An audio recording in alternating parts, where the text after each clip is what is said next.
Wilson Morales, Black from TV. Hey, Rebecca, how's it going? I'm good. How are you? Good. You've got a lot to do on this series. Besides, obviously, starring in it, but you're also an EP. So, what went into taking on this project? Many reasons. Number one, I fell in love with the story when I read the first couple of episodes. And then Graham Yost, who was the showrunner and also one of the writers, made a perfect pitch together with Morten Tuldum. And also, to be honest, the journey of the character, the fact where she starts and where she ends, is nothing short of amazing for me to act. There's strength and vulnerability. There is, hiding behind my own truth, searching other truths, the aspect, the philosophy, all of it. The EP title kind of came with it when they said, would you like to be a part of it more creatively? I had to Google what it meant. When I was on the phone, I was like, what's an EP? I was like, You yes, worked that's on what I another. want. You worked on a bunch of series before. I was like, that's what I want to do. No, I just wanted creative. I wanted to be a part of the creative narrative. That is what I was interested in, because as an actor, we give a lot for the purpose of just trusting people in the final edit. And it's nice to be a part of the creative process throughout. So you take on the role of Juliette. I like to ask all actors. Obviously, there's what's on the sides and on the script, and then how do you relate to playing Juliette? Is there a part of her that at some point you said, "This is you"? I mean, there's always, I'm not as good of a character actor as many big, huge, phenomenal actors out there who I think can really create that environment for themselves to contain. I dip in and out so easy. I'm like a bloody, what's it called, bouncy balls on set. But there are bits of her that I obviously am not, and I have to get into the character of her. But the way that she is obviously somehow merges with me. But I try to create a different body language for her than my own. Mannerisms, face expressions. Did you get a chance to read the novels to see if it's correlating from what's on the novel to the screen, or did they take some liberties to add more to the character? I definitely read the novels, and I was in close contact with Hugh Howey as well, throughout the process, mostly in the beginning, because I wanted, it was homage. It's his story. He's a part of it as a producer as well. But he was so trustworthy towards what the writers needed to do to create a tight 10-episode drama, or thriller, crime thriller, really. And then you need to have the liberty of changing things up. So you've got a big year coming up. Obviously, playing Juliette, Lady Jessica, Ilsa.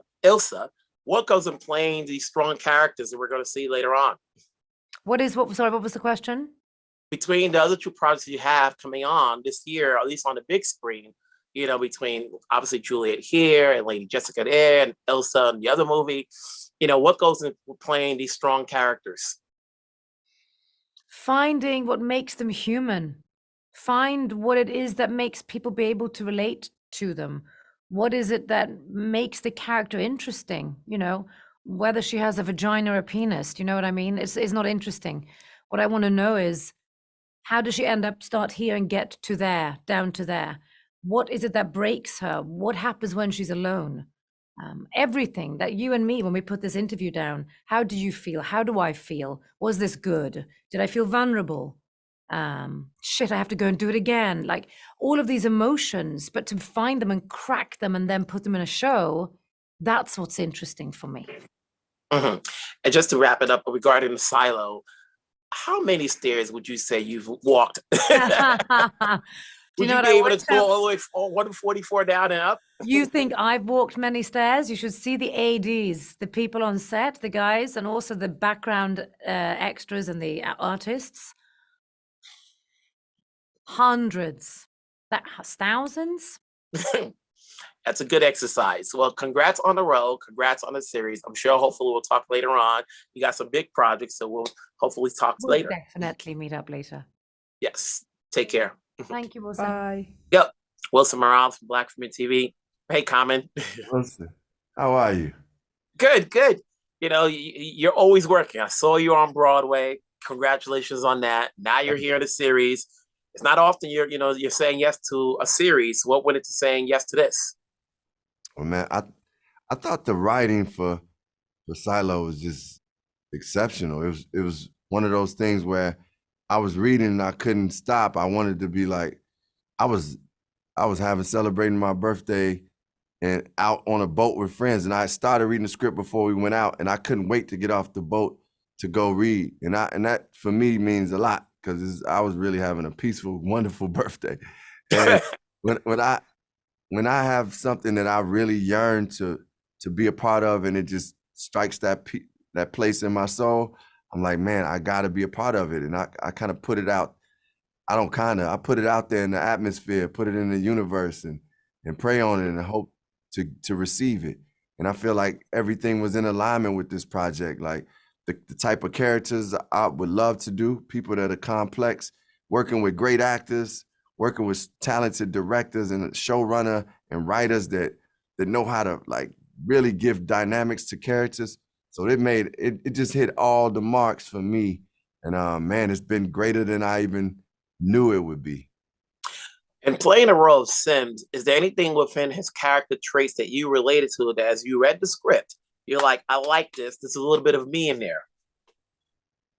You know, I honestly mostly felt it was a lot of things that I wasn't like, okay, because Sims is on the side of the government pretty much, and how he functions. Like that's who he works for and with. And I never thought of myself as that type of person. So it was some things that I just didn't relate to, but the things that I did was once I started to read and understand and think about how I could approach this character, I realized that some of the things that he was fighting for was to take care of the people. Like he really believes in the fact that like to protect the people, he has to protect the silo, and he needs order and peace, and he will do whatever it takes to make sure that happens. That's something that I truly relate to. And then eventually, as I continue to read and we develop this character, he cares about his family in a way that's like, sometimes it gets in the way of his job. That has happened to me, and of course it will happen because I care about my family. But then sometimes you have to put your work and the greater cause in front of your family or something that's personal to you. I've experienced that too. So those are some of the things I found similarities, but I did find some differences too. And I love that because that's what acting is about. You're not going to play characters as always like who you are and like you. So you got to find those things.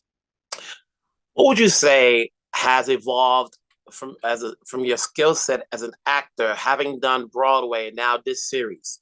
You know, as we continue to see you do different things, what are you saying? What would you say you've gotten better at? I've gotten better at preparing my characters. I always was in the preparation, but Broadway is a whole nother level of like rehearsal, working table work where you're working and developing a character with the other actors and director and writers, and also just continuing to understand like that, man, this art form can really be purposeful. It really can like inspire people and change people's like way of thinking in a good way, or allow them to relate to your humanity. The more and more I did that play, the more and more I saw that, man, this is our deliverance of what God has blessed us with, and it's a way that people could actually understand what human beings go through. So I was like, man, I got to bring that and make sure that's touched in every character I do. And that's something I wanted to do, but now I think I'm learning more how to do that. Yeah, so those are some of the things that I feel theater has brought, and just to get to work at the craft so much was a blessing for me. Congratulations on this role. Congratulations of what you've been doing so far. I'm always here to support you. So keep it going. Let's hope we can get a season 2 because I want to see how far Sims go. Yes, thank you, Wilson. I appreciate it. It's great to see you. All right. Take care. Bless. Wilson Morales from Black Women TV. Hello. How's it going? Hi. I'm fine. I'm later than you are. You are definitely working this year. You got episodes we haven't seen yet that's coming up on other shows, but we're here talking about Silo. What went on to taking on this role as Martha? It was so different. I think one of the reasons I took it was because it was so different from what I'd immediately before done or anything I'd ever done, really.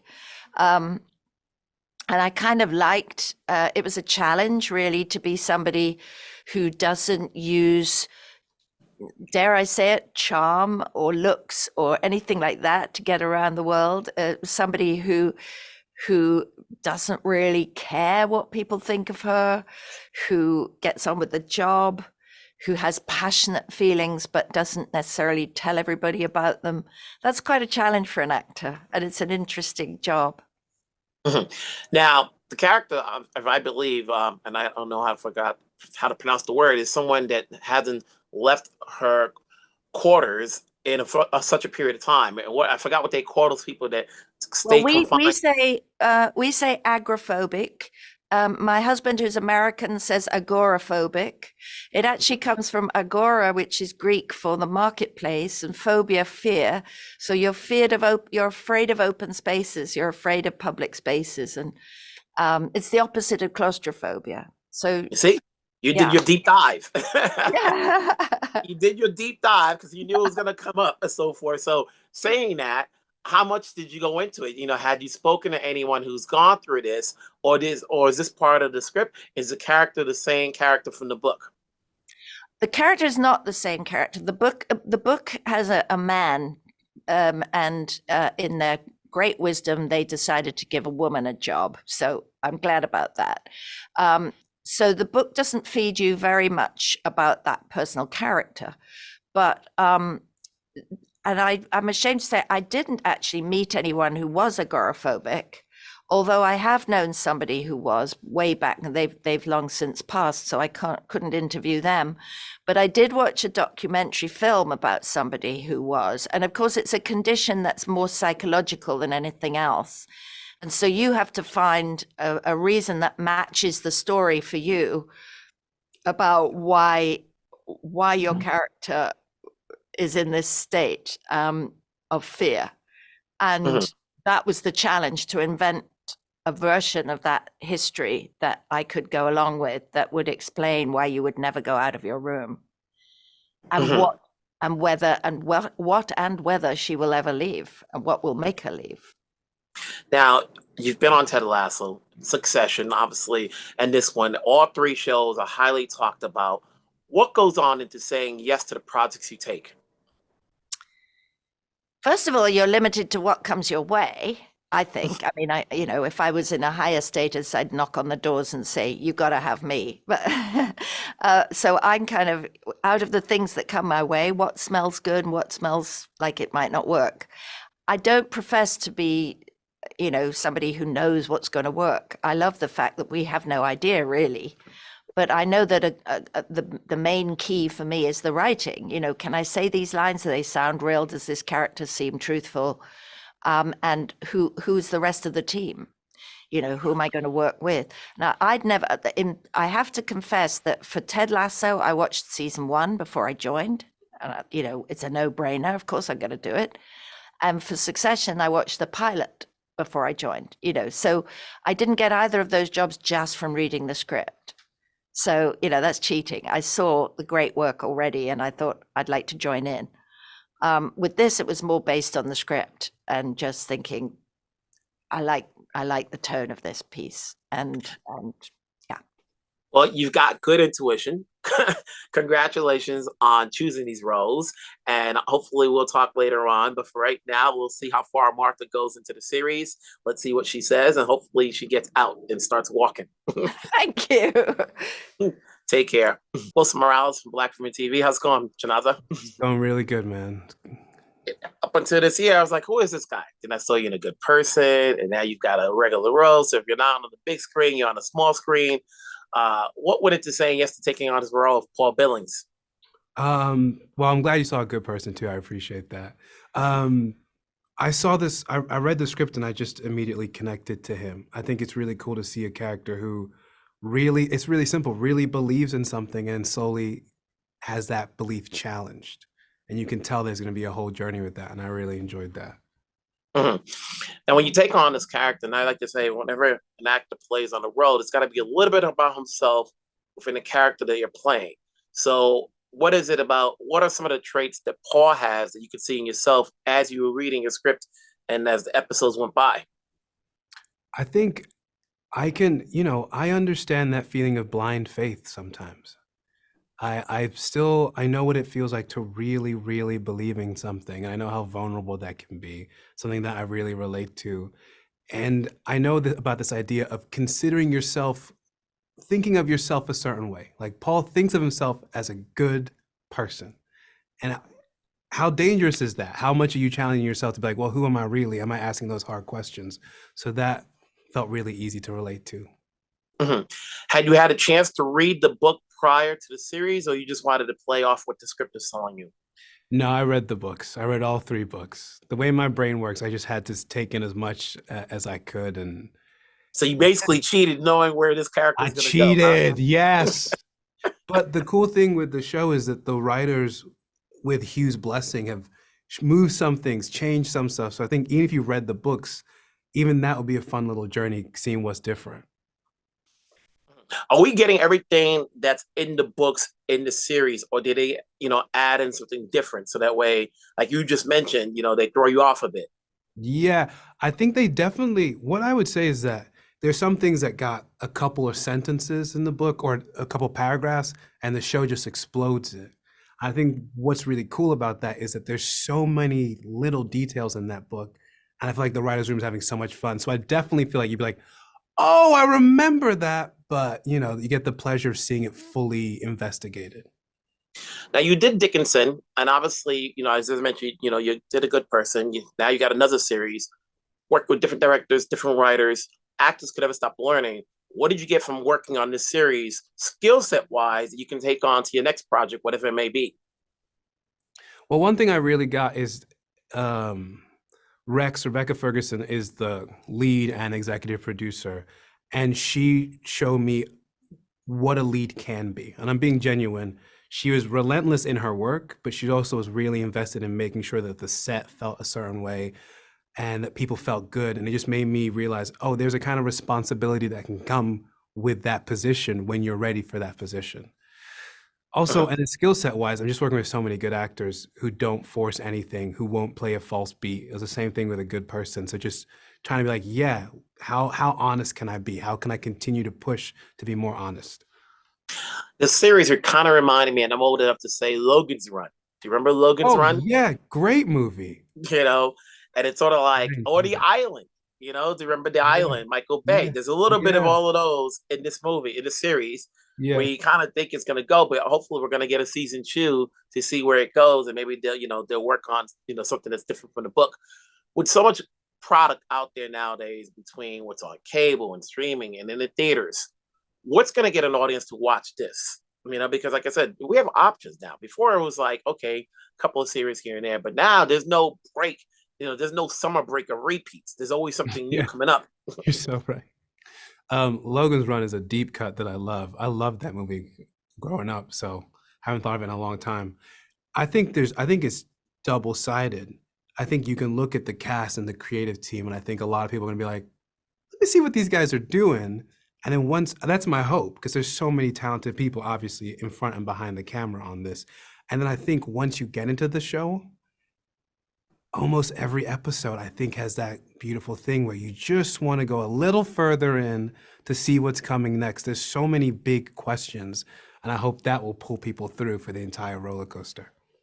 In a way, it's kind of timely in that, obviously we went through a pandemic where we were stuck inside somewhere, and you're watching a series where at some point people want to know and explore what's it like to go outside, so in a roundabout way, but congratulations on this role, on the series. I'm sure, as I said before, you're working. We're seeing you do more work, so I'm sure we'll talk again. I look forward to it. Thank you so much, man. Take care. Bye. So you're playing the role of Lucas. Obviously everybody's looking for work. So what went into saying yes to playing this one? Well, with that perspective, it was like, oh, work is coming my way. Let's say yes. Look, man, I think I read the script and I really loved the script, and I thought that the character in this big dark world had a unique perspective to share, and one that maybe would be different than what my own might be if I was in that situation. I think as an actor, it's always fun to try and do something that you might not do, and you know, I fell in love with the people that were involved. You know, I talked to Graham Yost before I signed on, and he's a born and bred storyteller, and he sort of gave me the scope of the whole season and told me the cast that he'd assembled, Rebecca and Tim and Chinaza and Harriet and Common. And I said, all right, man, look, relax. I'm in. It's hard to say no when he's dropping these names like that. Yeah, you know, because I think they're artists and tastemakers whose work I really value, and I want to spend my time around those types of people and learn from them and grow with them and create something together. So yeah, of course. Now, had you had a chance to read the novels before or after you got the role? After I got the role. You know, when you get an audition, you don't have all that time to just go read 3 big books like that, you know. But after I got the role, I definitely did my research and read the books and read the scripts and went out and looked at the stars a couple nights here in London. I was about to say that. It's like, you know, Lucas is just a guy sitting there watching the stars like, yo, what's wrong with this guy? He doesn't leave the kitchen. He doesn't leave the space. He's just drawing, you know, like, yeah, I mean, is he good? He's good. You know, you have to imagine this, you know, he goes up 30 flights of stairs, you know, a couple times a week to just do that, you know. So what does that say about his curiosity and his passion for these questions that they don't have answers to? You know, I thought that was a really fascinating and a really special quality that he had, and to be someone that is so driven to answer those questions and so driven and propelled by their curiosity, I thought was pretty cool. You know, you put it that way, I was, no, Lucas must be in good shape then. Yeah, you know, I did some running for this, you know. You know, I was telling the other individuals that I spoke to, I goes, there's a glut right now of programming, which is great. You know, there's a lot of product out now between streaming, cable, network, and if you choose to go to the theaters, what's going to get an audience to watch this? You know, because I think it's not so much a question of whether or not the show is good or not. It's more about making sure people are aware of the show and they're watching it. You know, so what's the selling? When you're telling people, I'm on a show called The Silo, for those who have not read or heard about the novel, what are you selling to them? What are you saying? I mean, I think, you know, it depends on who I'm talking to, but I think at large, I think I would tell people that this is a show that questions, you know, our relationship with the truth and whether or not we as a society today are okay with being told certain things and being manipulated by information. You know, if that's a question that you ask yourself, this is a show you should watch. And on for a different person but also for everyone, I would say, look, this is a show that's a thriller and has a mystery at its heart, and you get to try and piece that together. And I think that's always fascinating to do as a public. You know, you want to know what happens, because at the end of the day, right, it's a story that you fall in love with, and if you do, what it's about is sometimes less important. It reminded me of, I don't know if you're old enough to remember, Logan's Run, or Michael Bay's The Island. Okay. You know, where these individuals are happy with their lives, but then there's something that's happening that they're not aware of, and it's up to certain individuals to let the whole entire body figure it out and let them decide for themselves. Do they stay in ignorance is bliss type of mode, or do they want to explore what's out there? Does the stick still taste like steak or not? You know, yeah. Look, I think those are the really important questions for these characters. You know. What do you do with that information? You know, what is your responsibility when you discover the truth? Is your responsibility to shove the truth down everyone's throat? And sometimes that just leads to conflict. You know, we live in a world today where I could believe something, you believe something different, and we live in post-truth, and we might not be able to convince each other because I just believe you're wrong. Well, you know, that doesn't create any sort of connection, and we don't move forward. So is your responsibility then to try and use grace maybe to show somebody that, hey, you know what? These are just the shadows, and if you go outside the cave, that's what the reality is. Wilson Morales here from Black Women TV. You know, when I watched this series, having watched a lot of shows and movies over the years, it reminded me of Logan's Run and The Island. There you go. That's funny. You know? And so, you know, when you're putting this series together with the hope that, you know, you'll get another season after that, how challenging is it breaking up the novels so that way we get a good season, with the hopes that you're going to get another season? Hugh gave us a great trilogy, so it was really just a matter of figuring out what each season could be. So we need to have the big plan, and then we need to think about just the first season. And we landed pretty early on with how the first season would start and how it would end. And then it was building everything in the middle. But I think it helps the original novel was serialized, so we had a lot of natural endpoints. I had to write, the end of a book, publish that, and then write another part and publish that. So there were several obvious, like, cliffhanger, but satisfying cliffhangers. And we just got to pick one that we thought was the most powerful. Now, were there any liberties taken with any of the characters? Did you expand? Did you add more characters for those who haven't read the book? Some of both. I love that we got to make some changes, but some characters we kind of consolidated into a single character instead of having too big of a cast.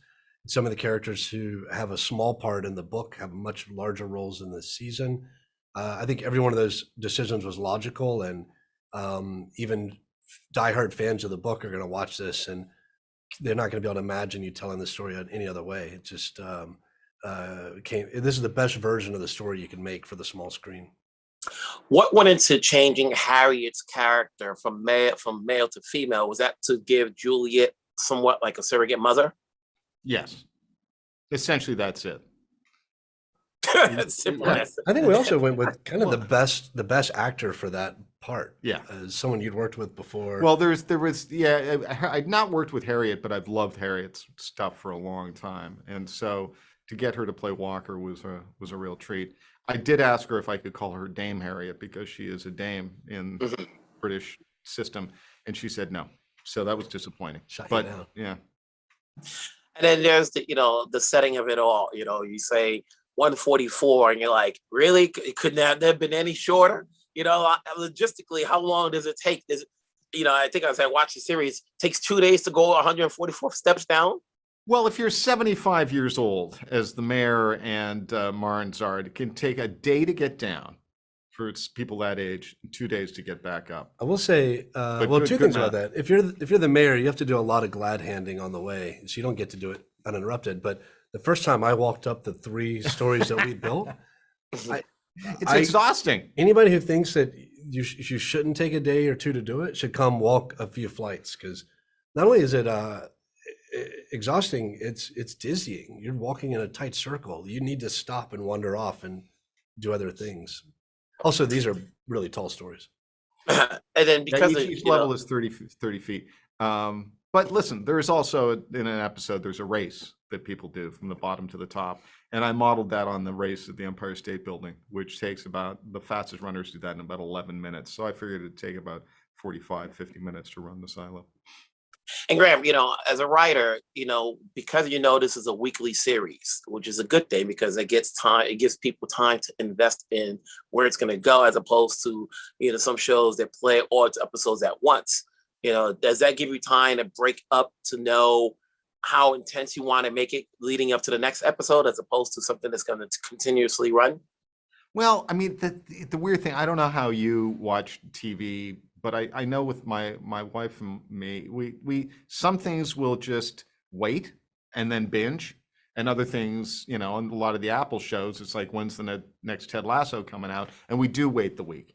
So you're going to get all kinds of people and various viewing habits. I would say for the writing, that the weekly thing doesn't really affect us, because we have to be prepared for someone to watch the next episode immediately because they've waited for their cue to load up. But you're always looking for cliffhangers. I mean, we always did, even in cable. You wanted something at the end of an episode that would entice you to go to the next one. It works both ways too, because the same thing that will make you really eager to wait a week and you can't wait to watch the next one will also make you look at your significant other and say one more at 2:00 in the morning. And if you write for that, it works for both binging and for waiting. It's our goal to ruin people's work lives by having them stay up late Exactly. binging the show.